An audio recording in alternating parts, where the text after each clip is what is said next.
शिर्डीतल्या भाजपच्या अधिवेशनातून केंद्रीय गृहमंत्री अमित शहा यांनी उद्धव ठाकरेंचं शरद पवारांवर जोरदार हल्लाबोल केला।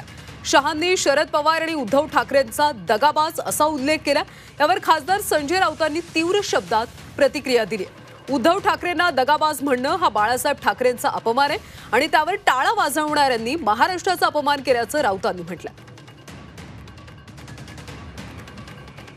महाराष्ट्र की विजय ने 1978 से शरद पवार जी ने जो दगा फटका की राजनीति शुरू की थी, उसको 20 फुट जमीन में दफनाने का काम आप लोगों ने किया।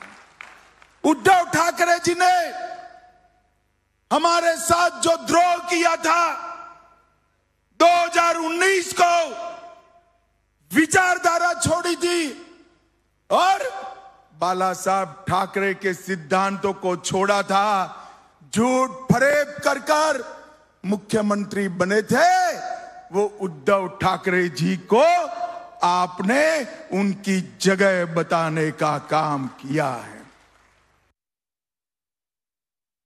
उद्धव ठाकरे साहेबांना दगाबाज म्हणणं हा हिंदू हृदय सम्राट बाळासाहेब ठाकरे यांचा अपमान आहे। ज्या बाळासाहेब ठाकरेंच्या नावावर तुम्ही पोट भरताय अजून, आणि हे महाराष्ट्रात येऊन बोलणं आणि त्याच्यावर टाळ्या वाजवणारे लोक तिकडे होते शिर्डीमध्ये, हा महाराष्ट्राचा अपमान। शरद पवार साहेबांनी अख्खी हयात राजकारणात, समाजकारणात, सार्वजनिक जीवनात घालवली आणि त्याबद्दल मोदींच्या सरकारने त्यांना पद्मविभूषण हा किताब दिलेला आहे। दुसऱ्या क्रमांकाचा या देशातला सर्वोच्च नागरी पुरस्कार पद्मविभूषण त्यांच्या कार्याबद्दल दिला। त्यांच्यावरती महाराष्ट्रात येऊन सडक्या शब्दात वक्तव्य करणं हे भारतीय जनता पक्षाच्या महाराष्ट्राच्या नेत्यांना आवडलंय का, हा त्याने खुलासा करावा।